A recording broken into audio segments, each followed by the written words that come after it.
तो हाय दोस्तों, कैसे हो आप सब। तो मैं आशा करता हूँ कि आप अच्छे होंगे, ज़बरदस्त होंगे और अपनी पढ़ाई को लगातार कर रहे होंगे, क्योंकि आपको पता है कि यूपी पुलिस का जो री एग्ज़ाम होना था 2, 20 और 21 जून को यथावत होगा। तो कृपया अपनी पढ़ाई को लगातार करते रहिए और इधर-उधर के बहकावे में ना आए कि उसका एग्ज़ाम नहीं होगा, इलेक्शन होगा तो इलेक्शन के बाद होगा। वो तो पक्का है कि जून में, इलेक्शन तो अभी हो जाएँगे, लेकिन जो एग्ज़ाम होगा वो जून में होगा। लेकिन अपनी पढ़ाई को लगातार करते रहिए और हाँ, सबसे ज़रूरी बात, अपने फिजिकल की तैयारी भी लगातार करते रहिए कि अभी कुछ नोटिस आया है कि पहले वो फिजिकल भी ले सकते हैं। तो कृपया अपने फिजिकल और एग्जाम दोनों की तैयारी साथ साथ करते रहिए। तो आइए हम भी शुरू करते हैं जीके का क्वेश्चन, जीके जीएस के क्वेश्चन, प्रीवियस ईयर क्वेश्चन जो हर बार यूपीएससी में पूछे जाते हैं और पूछे जाते रहेंगे। ठीक है, तो आइए शुरू करते हैं हम अपने जीके जीएस का। पहला क्वेश्चन अपना कि संयुक्त अधिवेशन को कौन बुलाता है। संयुक्त अधिवेशन को कौन बुलाता है? तो इसका जो ऑप्शन है वो ऑप्शन है प्रधानमंत्री, राष्ट्रपति, लोकसभा अध्यक्ष या उपराष्ट्रपति। तो इसका जो राइट आंसर होगा वो होगा राष्ट्रपति। ठीक है, संयुक्त अधिवेशन को राष्ट्रपति बुलाते हैं। ठीक है, लेकिन ये अगर ये क्वेश्चन आए कि संयुक्त अधिवेशन की अध्यक्षता कौन करता है, तो अध्यक्षता जो करते हैं वो लोकसभा अध्यक्ष करते हैं, लेकिन जो अधिवेशन बुलाएंगे वो राष्ट्रपति बुलाएंगे। कब बुलाते हैं सर? जब विधानसभा और राज्यसभा, लोकसभा, विधानसभा और लोकसभा को किसी मत को लेकर उनमें मतभेद हो, तब राष्ट्रपति संयुक्त अधिवेशन को बुलाते हैं। ठीक है, ओके, आगे बढ़ते हैं अब क्वेश्चन नंबर 2 की तरफ। जीएसटी का जीएसटी सबसे पहले किस देश ने लागू की थी? जीएसटी सबसे पहले किस देश ने लागू की थी? तो इसके जो ऑप्शन है, option A Bharat, option B France, option C America and option D रूस। तो इसका जो राइट आंसर होगा वो होगा फ्रांस। जीएसटी सबसे पहले फ्रांस ने लागू करी थी। ओके, आगे बढ़ते हैं क्वेश्चन नंबर 3 की तरफ। भारतीय प्रवासी दिवस कब मनाया जाता है? भारतीय प्रवासी दिवस कब मनाया जाता है? तो इसका जो ऑप्शन है, ऑप्शन ए 15 जनवरी, option B 8 March, option C 2 फरवरी एंड ऑप्शन डी 9 जनवरी। तो इसका जो राइट आंसर होगा वो होगा 9 जनवरी। ठीक है, 15 जनवरी को आप जानते हैं क्या होता है? थल सेना दिवस। थल सेना थल सेना थल सेना दिवस मनाया जाता है। मेरा आज गला बेकार है किसी वजह से, तो कृपया एडजस्ट कर लेना। और 8 मार्च को अंतरराष्ट्रीय अंतरराष्ट्रीय अंतरराष्ट्रीय महिला दिवस, अंतरराष्ट्रीय महिला दिवस मनाया जाता है। ठीक है, 8 मार्च को। और 2 फरवरी को विश्व विश्व आर्द्रता दिवस मनाया जाता है 2 फरवरी को। ठीक है, आगे बढ़ते हैं। किस भारतीय बैंक को 1921 में इंपीरियल बैंक ऑफ इंडिया के नाम से जाना जाता था? ठीक है, तो यह किस भारतीय बैंक को 1921 में इंपीरियल बैंक ऑफ इंडिया के नाम से जाना जाता था? तो इसका जो राइट आंसर होगा वो होगा एसबीआई। एसबीआई।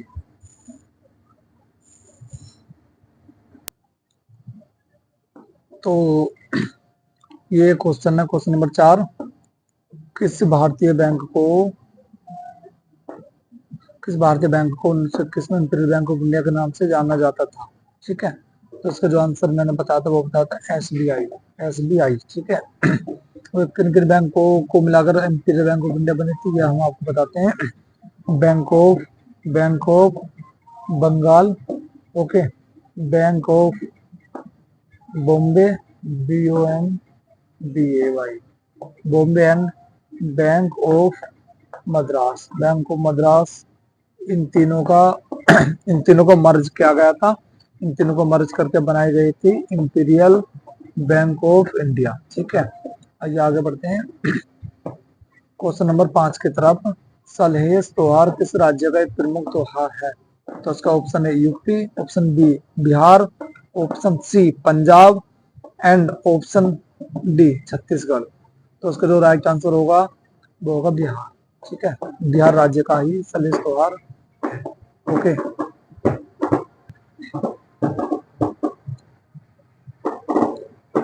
क्वेश्चन नंबर 6, धर्म सभा के संस्थापक कौन है?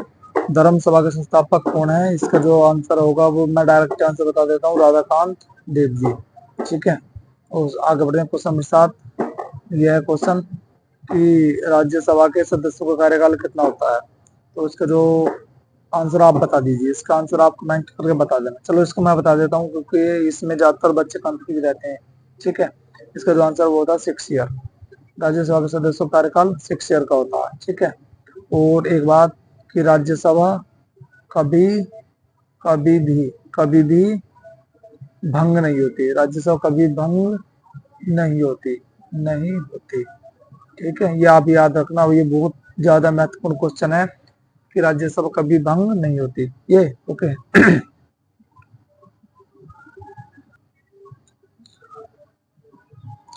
लोकसभा के सदस्य अपना त्याग पत्र किसको देते हैं? तो ऑप्शन ए राष्ट्रपति को, राज्यपाल को, या स्पीकर को, या प्रधानमंत्री को। तो इसका जो आंसर होगा स्पीकर। स्पीकर को ही हम लोकसभा अध्यक्ष कहते हैं। ठीक है, लोकसभा के अध्यक्ष कौन होता है? स्पीकर ही होता है। ओके, आगे बढ़ते हैं। क्वेश्चन नंबर 9, विटामिन डी का रासायनिक नाम क्या है? तो इसका जो विटामिन डी का रासायनिक नाम क्या है? तो इसका जो option A thiamine, option B riboflavin, option C calciferol, या ऑप्शन डी एस्कॉर्बिकम। तो इसका जो राइट आंसर होगा वो होगा कैल्सिफेरोल। ठीक है, विटामिन डी का रासायनिक नाम विटामिन थायमिन किसका नाम? थायमिन विटामिन बी का नाम थायमिन है। एस्कॉर्बिकम विटामिन सी का नाम है। ठीक है, और बी और सी दोनों दोनों हमारी जल में घुलनशील है। जल में घुलनशील जल में घुलनशील है दोनों के दोनों। ठीक है, जो है होता कीड़ा कीड़ा कीड़ा ये वो है विटामिन के, ई, डी और ए, ये जो है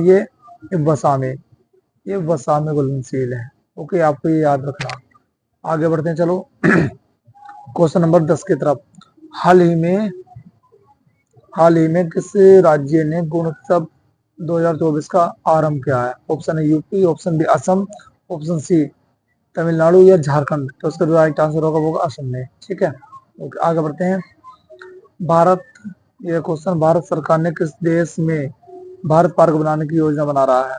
तो यूएसए, यूएई, कनाडा, या बांग्लादेश। तो उसका राइट आंसर है यूएई में। यूएई का फुल फॉर्म है संयुक्त अरब अमीरात। ठीक है, यूनाइटेड अमीरात स्टेट। ओके, आगे बढ़ते हैं। क्वेश्चन नंबर 12, भारत के प्रथम प्रधानमंत्री कौन थे? भारत के प्रथम प्रधानमंत्री कौन थे? ये तो हर कोई जानता है लेकिन फिर बता देता हूँ। इसका जो आंसर होगा वो पंडित नेहरू। ओके, और जिनको बच्चे बच्चे क्या बोलते थे? बच्चे कहते थे उनको चाचा। बच्चे चाचा कहा करते थे उनको चाचा। ओके, ये बहुत मोस्ट है, याद कर लेना इसको। ओके, आगे बढ़ते हैं। और हाँ, एक क्वेश्चन है कि ये क्वेश्चन आते हैं भारत के भारत के सबसे युवा प्रधानमंत्री, सबसे युवा पीएम, भारत के सबसे युवा पीएम कौन थे? वो राजीव गांधी थे। कौन? राजीव गांधी। ओके, आगे बढ़ते हैं। क्वेश्चन नंबर 13, चौथी पंचवर्षीय योजना किस वर्ष लागू की गई थी? तो इसका जो ऑप्शन है 1966, 1969, 1973 या 1956। उसका राइट आंसर 1969 में। ओके, आगे बढ़ते हैं। क्वेश्चन नंबर 14, भारतीय संविधान के अंतर्गत अनुच्छेद 5 से 11 किससे संबंधित है? ये क्वेश्चन है। तो इसका जो ऑप्शन है स्वतंत्रता, नागरिकता, राज्यों का संघ से, या मौलिक कर्तव्य से। तो इसका जो राइट आंसर होगा वो होगा नागरिकता से। आर्टिकल जो 5 से 11 वो नागरिकता से संबंधित है। तो स्वतंत्रता से कौन से हैं? तो ये 5 से सॉरी सॉरी सॉरी सॉरी ये 12 से 35 स्वतंत्रता। ठीक है, राज्यों का संघ 1 से 5, और मौलिक कर्तव्य 36 से 51। ओके, आगे बढ़ते हैं। क्वेश्चन नंबर 15, जीएसटी सबसे पहले भारत के किस राज्य में लागू की गई थी? उसके जो ऑप्शन है वो ऑप्शन है छत्तीसगढ़ में, महाराष्ट्र में, असम में, तेलंगाना में। तो उसका जो राइट आंसर होगा वो होगा असम में। असम में। ओके, आगे बढ़ते हैं। क्वेश्चन नंबर 16, विश्व में सब किसको हरित क्रांति के जनक के रूप में जाना जाता है? तो इसका ऑप्शन है वर्गीज कुरियन, एम एस स्वामीनाथन, दादा भाई नौरोजी या महात्मा गांधी। ठीक है, इसका जो राइट आंसर होगा एम एस स्वामीनाथन को हरित क्रांति के जनक के रूप में जाना जाता है।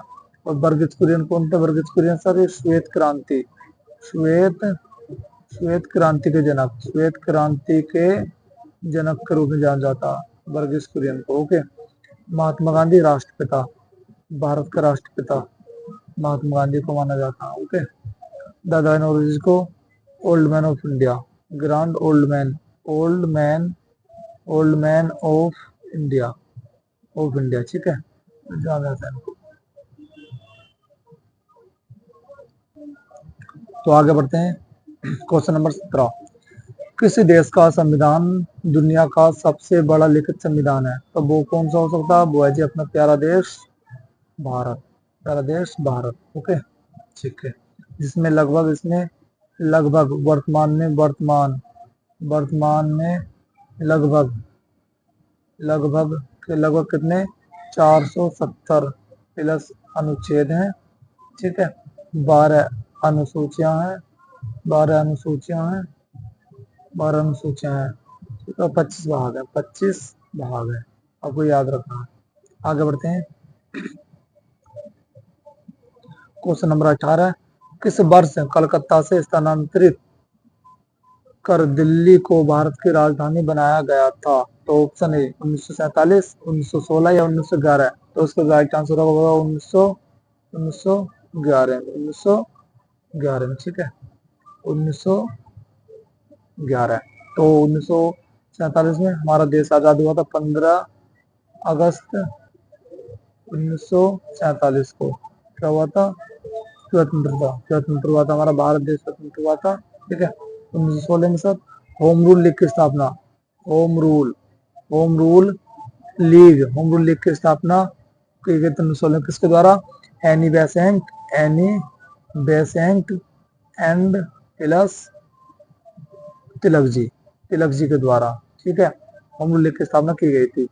आगे चलते हैं, क्वेश्चन नंबर 19 की तरफ। विक्रमशिला विश्वविद्यालय के संस्थापक के रूप में किसको जाना जाता है? तो इसका जो राइट आंसर होगा वो आप बताइए। तो इसका राइट आंसर होगा वो होगा धर्मपाल को। ओके, आगे बढ़ते हैं, क्वेश्चन नंबर 20 के तरफ अपना लास्ट क्वेश्चन है। और इसका जो क्वेश्चन है, किस मुगल शासक को गुलामों का गुलाम कहा जाता है जिसने ना कभी अपने नाम का खुतबा पढ़वाया और ना ही कभी अपने नाम पे सिक्के चलाए? तो इसका जो राइट आंसर होगा वो होगा कुतुबुद्दीन ऐबक। ठीक है, कुतुबुद्दीन ऐबक। ये किसका गुलाम था? ये मोहम्मद गोरी का गुलाम था, कुतुबुद्दीन ऐबक। ठीक है, उसका जो शासनकाल था 1526 से 1530 तक उसका शासनकाल रहा था कुतुबुद्दीन ऐबक का, जिसने खुद को गुलाम का गुलाम कहा था। ठीक है, और ये इसको जो होते क्या बोल उसको पीत बख्श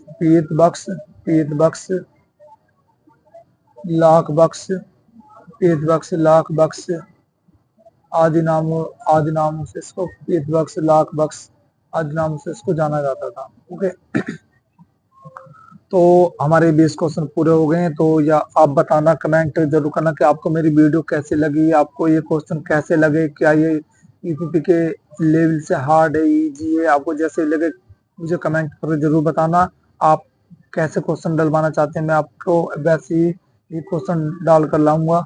ओके, तो ठीक है, फिर अगर आपको इसकी पीडीएफ चाहिए तो मैं इसको अपने चैनल के लिंक में डाल दूंगा। आप इस पीडीएफ को वहां से जाकर डाउनलोड कर सकते हैं बाद में पढ़ने के लिए। ओके, तो ठीक है, फिर है आप अपनी तैयारी को लगातार करते रहना। ठीक है, ओके, बाय।